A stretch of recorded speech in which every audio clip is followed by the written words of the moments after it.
Our next guest here on Building San Diego is the developer of one of San Diego's newest developments, the Guild on 30th. Please welcome to the show, Keegan McNamara. There he is. Keegan, what's up, man? How are you, Derek? Thanks for having me. How are you doing? Fantastic. We've had a couple other organizations on Building San Diego, but never anyone who's won an award before the project was finished. Oh, wow, thank you. Yeah. Tell us about that. It's Guild on 30th. Yeah, the townhome project, Guild on 30th, it's in Golden Hill, and we were very fortunate. An organization called Circulate San Diego awarded our project as a smart infill development. They really promote sustainable communities and higher density development near transit. And so our award, our project fits all those boxes, and it was a great honor to get the award. This was even before we started construction. That's incredible. And you guys are in construction right now. Yeah, we're framed up to the third floor. That's awesome. And so, yeah, things are moving along. How many floors are we going to be? It'll be 3 total with rooftop decks on top of that. That's so cool. I think so many of these rooftops, especially over in those areas, are underutilized. There's really good views from over there. Yeah, we're really lucky. From our site, you can see the San Diego Bay, you can see the Coronado Bridge, you can see the downtown skyline.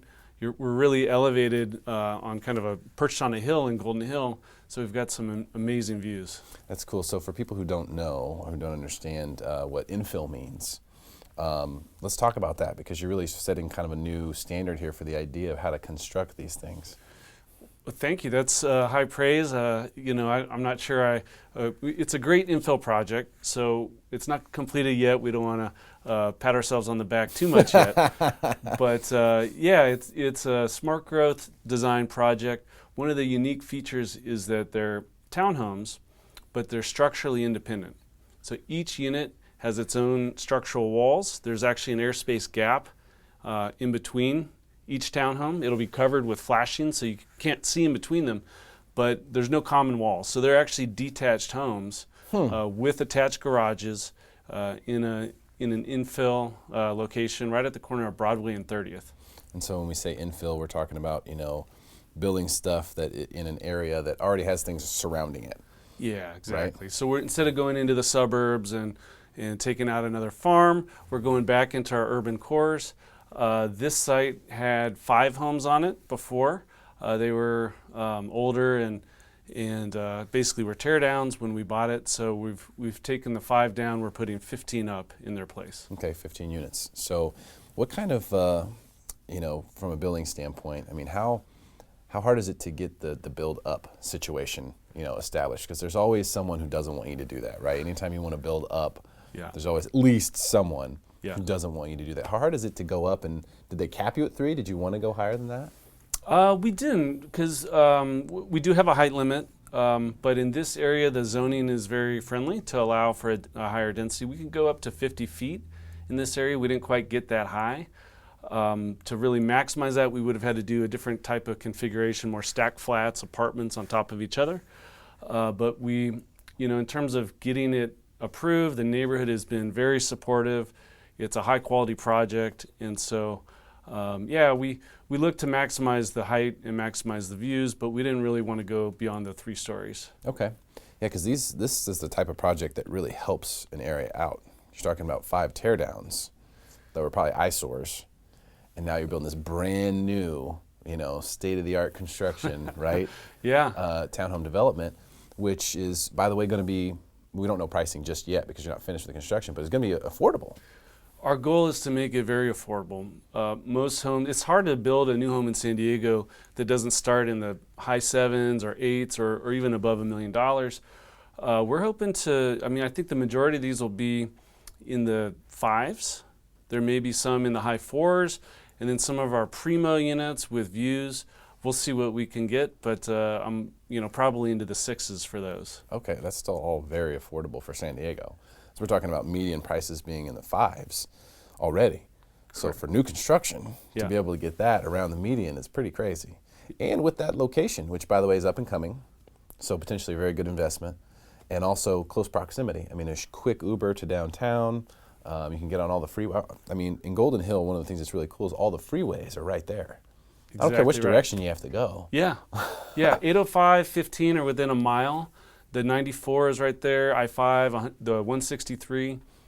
And we're, like you said, a few minutes from downtown. You can be to the beaches in 15 minutes, up to Mission Valley in, 5-10 minutes. So it's a real convenient location. Here's a big question. I'm going to put you on the spot. Completion time. What do we think? It's always tough with construction, but... Well, I'll put it this way. My superintendent swears we'll be done in December. But I'm So giving February? I'm giving him a few extra weeks. Don't tell him. But I'm hoping January, I think, is a realistic completion date. So. And when you're putting a project like this together, I mean, obviously, as an individual guy who's developing, you can only do so much to try to time the market. I mean, it takes a long period of time. I mean, when did you acquire the property, for example? Oh, good question. It's been about 2.5 years. Okay, that so I've been we're 2.5 years. Yeah. So let's call it another 6 months. So almost 3 years it'll be that this entire timeline takes place. Yes. That's a long time. A lot of things can change in the market. A lot of things can change in a neighborhood. So there's a lot of risk involved. But I think it's guys like you who are building projects like this that we really need to somehow support, because this is what San Diego's in a housing crisis. I mean, literally. And to just scrape, I mean, we take 5 units and turn it into 15, that's a plus 10 situation. We need a lot more of that going on. You know what I'm saying? Yeah, absolutely. So when you are doing something like this, you know what you're getting into. It's not your first rodeo. But you've got to factor all of those things into it. How long is this going to take? Is it going to be worth it? By the time we're finally done, we'll be able to make a profit. I mean, what is that like when you're initially making the decision? Oh, great question. So first of all, I would say I'm extremely lucky because the market is strong. I don't anticipate it to change much in the next few months before we're done. So knock on wood, hopefully we're very lucky in terms of our timing. But yeah, it can be a prolonged process. I mean, for example, today, I would be much more concerned about getting into a project that's going to take 3 or 4 years, potentially, to get through, because who knows where we'll be. When I got involved, it was pretty clear that land prices were still fairly low. There wasn't a whole lot of construction activity, and things had just started to get better. That's true. So in that sense, I was very fortunate. Now that we've had a good run-up, I think people who are just getting started now and paying today's land prices are taking on a lot of risk. And I would be concerned if a project was going to take more than a couple years from now to complete. Well, let me go ahead and then go down that down that rabbit hole. Yeah. What do you see? Because you're involved, you obviously have to have a more long-term outlook, building these things, understanding what costs are, what land costs are, where the market's at. There are a lot of people who are concerned that we've gone too high too quickly from the downturn in really 2008 and 9.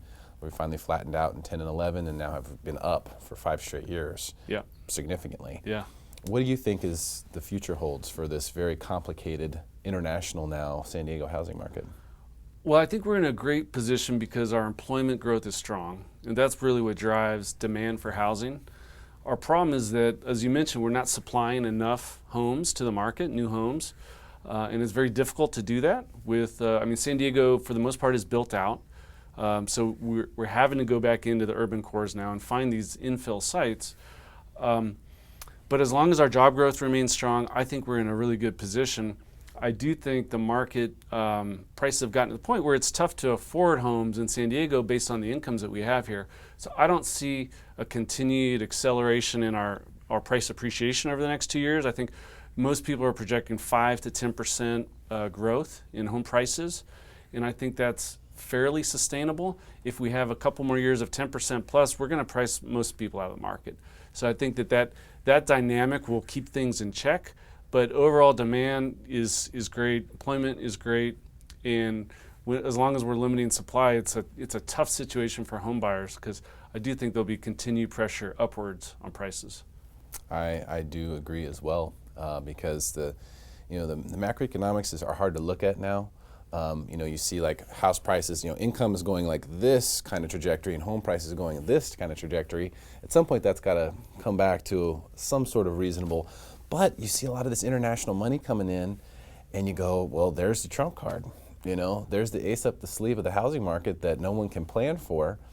And San Diego is one of those places. Would you really be surprised 30 years from now if San Diego is one of the most popular destinations in the world for people to come live? Would that really be a shock to anybody? No, it wouldn't. People would be going, of course. Why didn't I buy a house? My God, I was here when the prices were reasonable. Now they aren't anymore, and they'll never go back. It's just like San Francisco. Like, we're in a place now where we internationally aren't quite as known as San Francisco, but it's starting to become that way. And what happens is people realize, hey, it's a great place to be. I want to be there, or I want to have a house there. Even though I don't live there, Yeah. I want to own a house there. Yeah. And it starts to make sense for people to buy houses sight unseen for $1 million cash. We see that happening today. Yeah. Yeah. So that's the trump card. The whole thing is, well, we Yeah. could be right here with put on our economist bow ties, Yeah. And say, well, it doesn't make sense because of the wage growth, but the money just keeps coming. Yeah. So I don't know. I can't I can't fight against this housing market or root against it in any way. Yeah. There's just so many things going for San Diego as a city. Yeah. But it will be very interesting to see over the course of the next couple of years. That's for sure. So are you putting your hammer up for a little while now? Is that what I understand? In terms of other projects, yeah, I've got a couple other projects that are in the works that are moving along, early design stage. I can't disclose too much about them yet, but yeah, I mean, I agree with you 100%. Long term, I mean, San Diego is obviously America's finest city, the best place to live. For most of us who weren't born here, didn't grow up here, we found ourselves here because it's San Diego. And so that secret, it's not such a secret anymore, but It's out, man. It's out. You see a lot of the real high-end luxury, high-rise projects that are just now kind of getting kicked off in downtown again in this cycle. And I see those as more the destination for these international investors, the $1 million cash buyer types. Our project, we're really targeted on San Diegans who are working here and, bringing a high design. We're going to go for LEED certification on our townhomes. So they're very green. We'll have many energy efficient features. And so I think, our target really is the local buyers, but you're right. As long as that international money continues to come in, I think it will continue to put even more pressure upwards on prices. No question. Stick around for more Smarter San Diego TV, where we guarantee to make you smarter than everyone else, commercial free.